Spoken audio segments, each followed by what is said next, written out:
The province of Alberta is putting in place new standards for what books will be allowed in school libraries. Alberta's Education and Childcare Minister laid out the details in a press conference last hour, and the CBC's Hilary Johnstone is here with the details. So, Hilary, take us through those changes. Well, the changes, Andrew, one of the things that the Minister of Education and Childcare said is that he doesn't view this as a book ban. Instead, he views this as detailing standards for school boards, for schools across the province to be following. And they need to be following those rules and remove material that is not compliant by October 1st of 2025. They also need to have clear guidelines, all of the different school boards that are publicly posted, publicly available as of January 1st, 2026, and that needs to include rules or guidelines for how parents and other people could come forward if they wanted a particular type of material reviewed. So what they are saying is that for students in grade 10 and under, there will be no explicitly sexual material available on school library shelves or non-explicit material.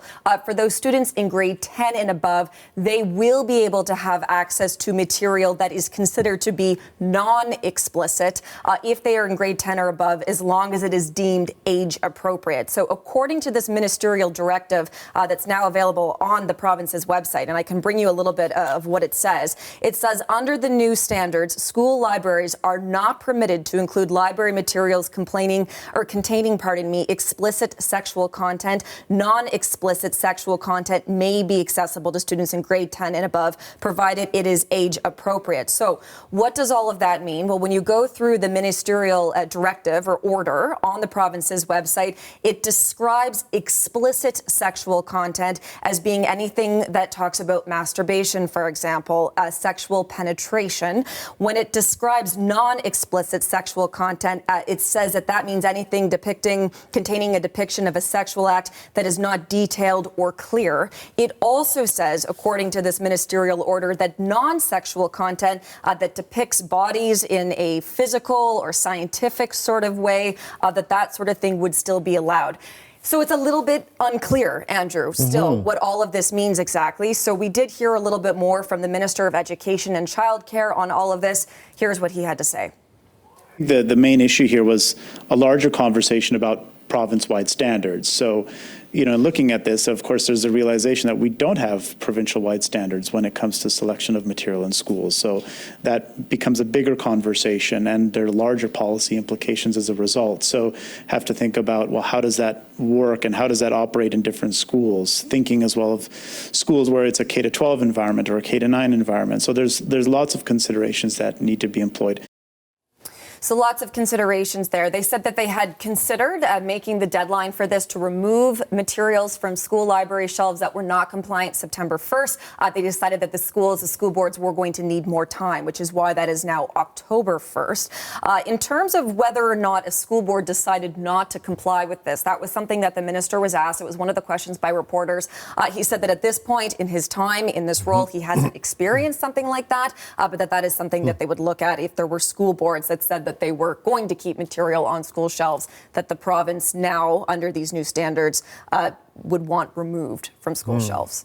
Yeah, it's a little hard to understand all the details, right, of exactly what this means. What sorts of books are we talking about? So all of this came about a couple of months ago. So back in May, the province said that it had been alerted to certain material that was currently on school library shelves that was explicit in nature, in particular 4 graphic novels. Those graphic novels, they've been listed on the province's website. One is called Gender Queer, another one is called Fun Home, another one called Blankets, and another one called Flamer. That's what's on the province's website.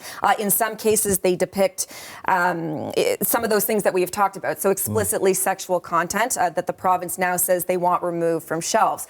The minister, though, was asked by a reporter, so how are you going to determine what is and isn't acceptable? A reporter brought up one example of Romeo and Juliet, and some of the vocabulary in Romeo and Juliet. Would that meet the definition for explicit sexual content or even non-explicit? And this is what the minister had to say. with many of these things, we have to look at the spirit. And I think the spirit here, again, is to make sure that really explicit and graphic sexual content is not made available to minor children. So what you just described, in terms of Romeo and Juliet, I wouldn't categorize that as being sexually explicit. A graphic depiction of oral sex, on the other hand, of course, certainly is. So it does sort of show that there's going to be some back and forth here about what is considered sexually explicit or non-sexually explicit and what is not. What books will not meet the province's new standards, which books will, which is part of the reason why there will be more time. So again, the minister said that he does not view this as a book ban, but more about making sure that material is available to students that is age appropriate. But even just based on that one question about Romeo and Juliet, which a lot of kids do read in school, do read in high school, you can imagine that there's going to be a lot of back and forth here trying to understand what applies, what doesn't apply. Okay. Hillary, thank you. CBC's Hillary Johnstone.